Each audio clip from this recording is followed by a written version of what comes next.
दोस्तों, ये कहानी है यूक्रेन में रहते एक ऐसे टीचर की जो इतना गरीब था कि वो अपनी प्रेग्नेंट वाइफ के साथ एक झोपड़ी वाले घर में रहता था और उसे स्कूल में बच्चों को पढ़ाने के लिए भी साइकिल पर जाना पड़ता था।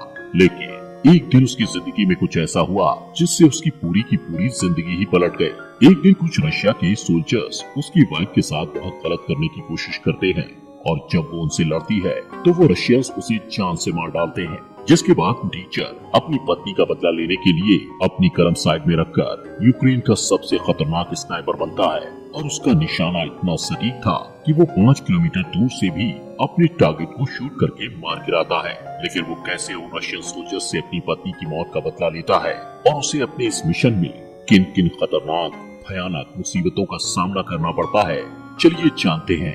तो कहानी की शुरुआत यूक्रेन के एक पीसफुल एरिया डेनवर्स को दिखाते हुए होती है, जहां मिकोला नाम का एक आदमी अपनी प्रेग्नेंट वाइफ नास्टिया के साथ एक छोटी सी झोपड़ी में रहता था। वो दोनों अपनी मैरिड लाइफ में बहुत खुश थे। नास्टिया एक ड्राइंग आर्टिस्ट थी, उसे ड्राइंग बनाना और लकड़ी पर नक्काशी करना बहुत पसंद था।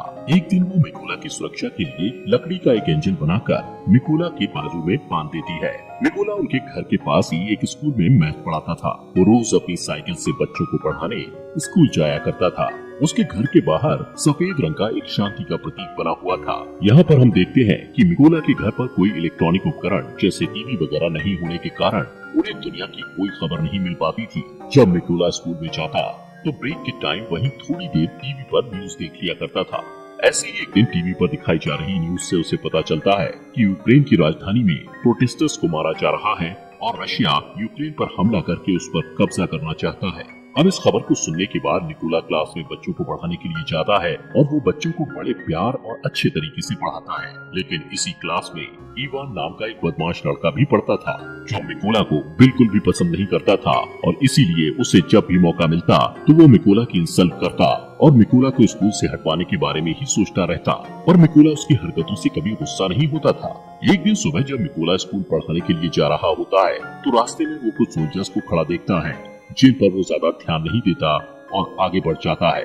अब जैसे ही वो स्कूल पहुंचता है तो देखता है कि पूरा का पूरा स्कूल खाली पड़ा है, जिससे वो थोड़ा सोच में पड़ जाता है। तभी वो टीवी पर एक न्यूज देखता है जिसमें दिखाया जा रहा था कि यूक्रेन पर कब्जा करने के लिए रशियन आर्मी यूक्रेन में घुस चुकी है, जिससे उसे समझ में आ जाता है कि उसने रास्ते में जो सोल्जर्स देखे थे वो दरअसल रशियन सोल्जर्स थे। अब पूरा मामला समझते ही वो तुरंत अपनी घर की तरफ भागता है क्योंकि नास्टिया घर पर अकेली थी। लेकिन अब बहुत देर हो चुकी थी क्योंकि रशियन सोल्जर्स उसकी पत्नी को पकड़कर पीट रहे थे और जब मिकोला अपनी पत्नी को बचाने की कोशिश करता है तो रशियन सोल्जर्स उसे भी पकड़कर मारने लगते हैं। मिकोला उनसे रिक्वेस्ट करता है कि मेरी पत्नी प्रेग्नेंट है, इसलिए तुम लोग प्लीज उसे मत मारो। ये सुनकर रशियन सोल्जर उनके घर को आग लगाकर वहाँ से जाने लगते हैं। अब अपने घर को जलता हुआ देख नास्टिया गुस्से में आकर रशियन सोल्जर्स पर जैसे ही पत्थर मारने लगती है तो एक रशियन सोल्जर उस पर गोली चलाकर उसे मार डालता है। मिकोला अपनी वाइफ की बॉडी के पास बैठकर फूट फूट कर रोने लगता है। कुछ घंटे बाद 2 यूक्रेनी सोल्जर्स मिकोला के पास आते हैं और उसकी पहचान करने के बाद उसकी पत्नी नास्टिया के लिए दुख प्रकट करते हैं और उसके लिए कब्र खोदकर मिकोला को कहते हैं कि अपनी पत्नी को यहाँ दफना दो। मिकोला अपनी पत्नी को उस कब्र में दफना देता है। अब क्योंकि रशियन सोल्जर्स ने उसके घर को जला दिया था और उसकी पत्नी को भी मार डाला था, इसलिए अब वो बदले की आग में चल रहा था कि कब वो रशियन सोल्जर्स से अपनी पत्नी की मौत का बदला लेगा। इसलिए वो यूक्रेन सोल्जर्स को रिक्वेस्ट करता है कि मुझे भी अपने साथ ले चलो और मैं भी यूक्रेन आर्मी में शामिल होना चाहता हूँ। ये सुनकर यूक्रेनी सोल्जर्स उसे अपने साथ मिलिट्री बेस में ले जाने लगते हैं। लेकिन जाने से पहले मिकोला लकड़ी के उस इंजन को अपने पास रख लेता है जो उसकी वाइफ ने उसकी सुरक्षा के लिए बनाया था। जब वो मिलिट्री बेस में पहुंचते हैं तो वहाँ उनका कमांडर मिकोला को आर्मी में शामिल नहीं करता और कहता है कि ये बंदा जासूस भी हो सकता है। लेकिन मिकोला कमांडर को कहता है कि रशियन सोल्जर्स ने मेरे घर को जला दिया और वो लोग मेरी पत्नी को मेरी आंखों के सामने मारकर वहाँ से चले गए, इसलिए मेरे पास अब जीने की कोई वजह नहीं बची। अब मैं रशियन सोल्जर्स को मारकर ही जम लूंगा और अपने देश को बचाऊंगा ताकि रशियन सोल्जर्स किसी और के घर को न उजाड़े। ये सुनकर कमांडर मिकोला को यूक्रेन आर्मी में भर्ती कर लेता है और उसकी ट्रेनिंग शुरू हो जाती है। मिकोला को बंदूकों के बारे में कुछ भी नहीं पता था और जब बाकी के सोल्जर्स बंदूकों को असेंबल कर रहे होते हैं तो मिकोला उनके सामने सबसे स्लो बंदूक असेंबल करता है, जिससे सभी सैनिकों को लगता है कि वो कभी भी एक अच्छा सोल्जर नहीं बन पाएगा। लेकिन मिकोला अपना पूरा फोकस ट्रेनिंग पर लगाता है ताकि वो जल्द से जल्द एक अच्छा सोल्जर बन पाए। और ऐसे ही एक दिन जब वो ट्रेनिंग कर रहा होता है तो वो अपने सीनियर्स को कहता है कि मुझे मिकोला कहकर मत बुलाओ, वो अपना कोड नेम रेवन रखता है, जिस पर उसके सीनियर्स उस पर हंसते हैं और उसे कहते हैं कि कोड नेम ऐसे ही किसी को नहीं मिलता, उसके लिए बहुत मेहनत लगती है, जिससे मिकोला अपनी पूरी कोशिश से ट्रेनिंग में लगा रहता है। रात को जब सभी सिपाही सो रहे होते थे, तब भी मिकोला अकेले ही अपनी प्रैक्टिस जारी रखता था। एक दिन उसका कमांडर उनको बताता है कि हमारे पास स्नाइपर्स की कमी है, इसलिए तुम लोगों में से कौन कौन स्नाइपर बनना चाहता है। जिसे सुनकर बहुत ही कम लोग अपना हाथ उठाते हैं, लेकिन इनमें से एक मिकोला भी था, जिसे देखकर सभी हंसने लगते हैं। कमांडर उसे कहता है कि तुम्हें तो बंदूक भी असेंबल करनी नहीं आती, तुम कभी भी स्नाइपर नहीं बन सकते। लेकिन मिकोला कहता है कि मैं एक अच्छा स्नाइपर बन सकता हूँ और मैं ये साबित कर सकता हूँ। वो कमांडर को कहता है कि आप मेरा कोई भी टेस्ट ले सकते हो। तब कमांडर उसे टेस्ट देते हुए कहता है कि तुम्हें सिर्फ 20 सेकंड में इस AK-47 बंदूक को असेंबल करना होगा। तब मिकोला आंखों पर पट्टी बांधकर बंदूक को असेंबल करना शुरू करता है और सिर्फ 18 सेकंड में ही AK-47 को असेंबल कर देता है। ये देखकर सभी हैरान रह जाते हैं और जो लोग पहले मिकोला पर हंस रहे थे, अब वो उसके लिए तालियां बजाने लगते हैं। इसके बाद मिकोला की स्नाइपर ट्रेनिंग शुरू हो जाती है और मिकोला स्नाइपर की ट्रेनिंग को पूरी जी जान से सीखने लग जाता है। ऐसे ही कुछ दिनों बाद वो दिन आ जाता है जिस दिन इन सभी स्नाइपर्स को बंदूकें दी जानी थी। यहाँ पर बाकी सभी स्नाइपर्स को बंदूक का नया और बेहतरीन मॉडल दिया जाता है, लेकिन वहीं मिकोला को एक पुराने मॉडल की बंदूक जो कि सही से काम भी नहीं करती थी, वो दी जाती है। अपने साथ ऐसा भेदभाव देखते हुए मिकोला अपने सीनियर से कहता है कि सर मुझे भी नए मॉडल की बंदूक दीजिए, जिस पर उसका सीनियर उसे गुस्से से कहता है कि पहले तुम्हें प्रूव करना होगा कि तुम एक अच्छे स्नाइपर हो, उसके बाद तुम्हें नए मॉडल की बंदूक मिल जाएगी। जिसके लिए मिकोला तैयार हो जाता है। अब इन सभी स्नाइपर्स की लास्ट ट्रेनिंग शुरू होती है, जिसमें उन्हें सबसे पहले सीनियर सभी स्नाइपर्स को बताता है कि जब तुम लोग अपने दुश्मन पर छुपकर निशाना साध रहे होंगे, तब तुम लोगों को चाहे जो भी परिस्थिति आ जाए बिल्कुल भी हिलना नहीं है और सिर्फ अपने टारगेट पर फोकस करके उसे शूट करना है। इसके बाद सीनियर एक एक करके सभी स्नाइपर्स के पास शूट करने लगता है और जो भी सोल्जर गोली लगने के डर से जरा सा भी हिलता है तो उसे ट्रेनिंग से बाहर कर दिया जाता है। ऐसे ही जब मिकोला के पास सीनियर गोली चलाता है तो वो अपनी जगह पर ही निडरता से लेटा रहता है। यहाँ पर मिकोला अपने टारगेट पर उसी पुरानी बंदूक से निशाना लगाने की कोशिश करता है, लेकिन तभी इनका सीनियर उसे कहता है कि तुम्हें सिर्फ एक ही बार अपना टारगेट देखने को मिलेगा। और जैसे ही मिकोला अपना टारगेट देखता है तभी उसकी आंखों को ढक दिया जाता है, जिससे मिकोला का निशाना थोड़ा चूक जाता है। लेकिन सभी को पता था कि अगर मिकोला को नई बंदूक दी जाती और उसकी आंखों के आगे कुछ न रखा जाता तो वो अपना निशाना बिल्कुल सही लगाता। लेकिन कोई भी इस बारे में बात नहीं करता और मिकोला भी इस पर ज्यादा ध्यान नहीं देता। रात को इन स्नाइपर्स का नाइट शूट टेस्ट होता है, जिसमें ट्रेनर के प्लेयर गन शॉट करते ही सभी स्नाइपर्स को उस फ्लेयर की रोशनी में अपने अपने टारगेट्स पर गोली चलानी थी।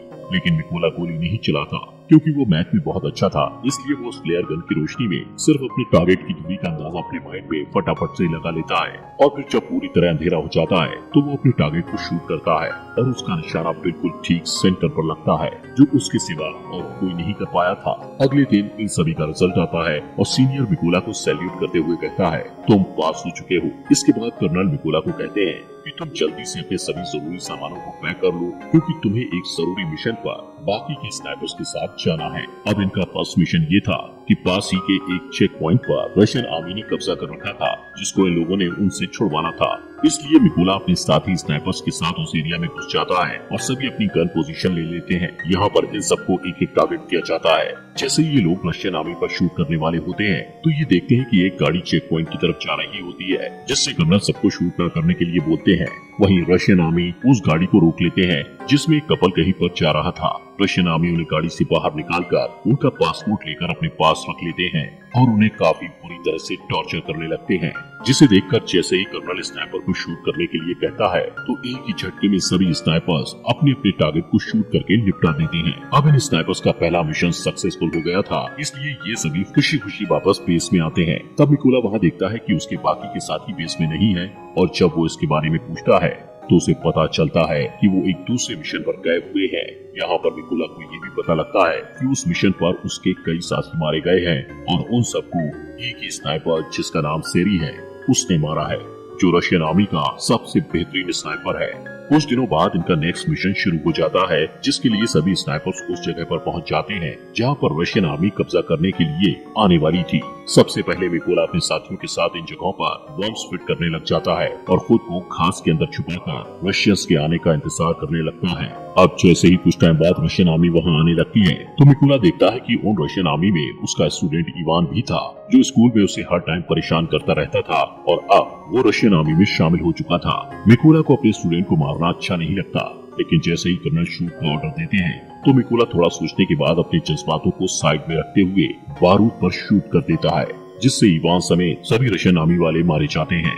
इसके बाद कर्नल उससे गुस्से में पूछता है कि तुम क्या सोच रहे थे, तो मिकोला उसे बताता है कि उस रशियन सैनिकों में से एक मेरा स्टूडेंट भी था जिसने रशियन आर्मी को ज्वाइन कर लिया था। तब कर्नल उसे समझाते हैं कि ये इवान की चॉइस थी कि वो गद्दारों में शामिल हो गया, इसलिए तुम्हें अपने स्टूडेंट के लिए बुरा मानने की बिल्कुल भी जरूरत नहीं है। इसके बाद ये लोग वापस बेस में आ जाते हैं। यहाँ पर अब कर्नल अपना ज्यादातर टाइम मिकोला के साथ ही बिताता है, क्योंकि अब वो पूरी तरह से मिकोला पर विश्वास करने लगा था। कर्नल मिकोला को बताता है कि मेरी 2 बेटियां हैं और उनको नहीं पता कि मैं आर्मी में कर्नल की जॉब करता हूँ। उनको मैं ये कहकर आया हूँ कि मैं एक काफी बड़ा बिजनेस करता हूँ और मेरी वाइफ भी मेरी बेटियों को नहीं बताती कि मैं कर्नल की पोस्ट पर हूँ। ये सुनकर मिकोला भी कर्नल को अपनी पत्नी की आखिरी निशानी दिखाता हुआ काफी ज्यादा इमोशनल हो जाता है। दोस्तों, आगे बढ़ने से पहले आप सभी का दिल से शुक्रिया आपके अपने फॉक्स एक्सप्लेनर हिंदी चैनल को सब्सक्राइब करने के लिए। अब इसके बाद अगले दिन ये लोग फिर से अपने अगले मिशन पर निकल पड़ते हैं और ये लड़ाई काफी बड़ी थी, इसलिए सभी स्नाइपर्स छुपने के लिए खाई कूदते हैं और अपनी अपनी पोजीशन ले लेते हैं। यहाँ पर ये लोग इसलिए आए थे क्योंकि इन्हें कहीं से पता चल गया था कि रशिया के कुछ सिपाही इधर कब्जा करने के लिए आ रहे हैं। इस मिशन में कर्नल मिकोला के साथ ही थे। तभी कुछ टाइम बाद मिकोला यहाँ पर नोटिस करता है कि उन रशियन सोल्जर्स के साथ वो सोल्जर भी आया था जिसने उसकी पत्नी को गोली मारी थी। वो सोल्जर बिल्कुल ही मिकोला के निशाने पर था। ये देखकर मिकोला कर्नल से पूछता है क्या मैं उस पर शूट कर सकता हूँ, जिस पर कर्नल कहता है कि अभी नहीं। मिकोला फिर से देखता है कि वो रशियन बिल्कुल उसके निशाने पर है और शायद फिर उसे कभी ये मौका ना मिले, इसलिए वो फिर से कर्नल से पूछता है तो कर्नल उसे फिर से मना कर देता है। अब क्योंकि मिकोला का मिशन ही यही था कि वो अपनी पत्नी का बदला ले, इसीलिए वो खुद पर कंट्रोल नहीं रख पाता और उस सोल्जर पर शूट करके उसे मार डालता है। लेकिन इससे रशियन सैनिकों को इनके बारे में पता चल जाता है। कर्नल मिकोला पर भड़क जाता है कि तुमने क्या किया। तभी सेरी, जो रशियन आर्मी का एक तेज तलवार स्नाइपर था, वो कर्नल को शूट करके मार डालता है और सभी रशियन सोल्जर्स इन पर बॉम्ब्स फेंकने लगते हैं, जिससे मिकोला कर्नल की बॉडी को उठाकर वहाँ से दूर भागने लगता है। लेकिन कुछ देर बाद वो रशियंस की रेंज से बाहर चला जाता है। मिकोला वापस बेस में आता है, लेकिन वो बहुत उदास था क्योंकि उसकी गलती की वजह से कर्नल मारा गया था। मिकोला अब ये कसम खाता है कि वो सेरी को कहीं से भी ढूंढकर उसे मार देगा और कर्नल की मौत का बदला लेगा। इसीलिए वो अगले मिशन के लिए अकेला ही निकल पड़ता है। थोड़ी दूर जाने के बाद उसे कुछ रशियन स्नाइपर्स की लोकेशन पता चलती है, जिससे वो अपने टारगेट फिक्स करके एक रशियन स्नाइपर को शूट करके मार गिराता है। लेकिन तभी दूसरा रशियन स्नाइपर मिकोला पर शूट करता है, जिससे मिकोला के हाथ को गोली छू कर निकल जाती है और वो घायल हो जाता है। लेकिन फिर भी मिकोला उस स्नाइपर को शूट करके मार गिराता है। अब क्योंकि मिकोला जख्मी था तो इसलिए वो एक सीक्रेट अड्डे पर जाकर अपने जख्म के ठीक होने का इंतजार करता है। तभी आर्मी हेड उसे कॉल करके कहता है कि हमारी आर्मी ने उस स्नाइपर का पता लगा लिया है जिसने कैप्टन को मारा था। हेड मिकोला को कहता है कि तुम जल्दी से बेस पर आ जाओ, जिससे मिकोला बेस में पहुंचता है। अब मिशन शुरू होने से पहले सभी सैनिकों को सारी जानकारी दी जाती है कि उस स्नाइपर की गोलियां बहुत दूर तक जाती हैं। उसने अब तक 5 सबसे कारगर यूक्रेनी स्नाइपर्स और 3 मशीन गनर्स को मार गिराया है और उस स्नाइपर का नाम है सेरी। एड उन सबको ये भी बताता है कि सेरी पहले यूक्रेनी सोल्जर्स को मारता है और फिर उनकी फोटोज और वीडियोस को रिकॉर्ड करके इंटरनेट पर पोस्ट कर देता है, ताकि वो यूक्रेनी लोगों और खासकर यूक्रेनी आर्मी का मनोबल तोड़ पाए और वो हार मान ले। सेरी की पोस्ट इंटरनेट पर डालने से यूक्रेन आर्मी को उसकी लोकेशन का पता चल गया था। यहाँ पर कुछ सैनिक कहते हैं कि हमें उस लोकेशन पर माइंस बिछा देनी चाहिए। तब मिकोला उन्हें कहता है कि नहीं, हम ऐसा नहीं कर सकते, क्योंकि जब तक हम उस जगहों पर माइंस बिछाएंगे तब तक सेरी हमारा सफाया कर देगा। इसलिए हेड उनसे कहता है कि हम वहाँ 2 ग्रुप्स में जाएंगे। एक ग्रुप उन रशियन स्नाइपर्स पर सामने से अटैक करेगा, जिसमें वो लोग बिजी हो जाएंगे। तभी दूसरे ग्रुप वाले उन पर अटैक करेंगे, जिससे उनका ध्यान बढ़ जाएगा और मिकोला इसी का फायदा उठाकर उस बिल्डिंग के अंदर चला जाएगा, जहाँ पर रशियन स्नाइपर्स होंगे और उनको मार गिराएंगे। प्लान बन जाने के बाद ये लोग बिल्कुल ऐसा ही करते हैं और जल्द ही अपनी अपनी पोजीशन पर पहुंच जाते हैं और रशियंस का ध्यान भटकाने में कामयाब हो जाते हैं और मिकोला को मौका मिल जाता है बिल्डिंग में एंटर होने का।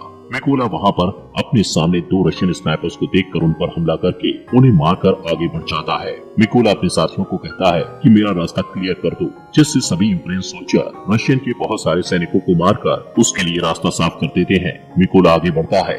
वहीं सेरी ये नोटिस करता है कि कोई भी सोल्जर उसे रिपोर्ट नहीं दे रहा, जिससे उसे थोड़ा शक होता है और वो चेक करने के लिए खुद ही छत पर जाने लगता है, क्योंकि छत पर भी एक रशियन स्नाइपर था जो अब मर चुका था।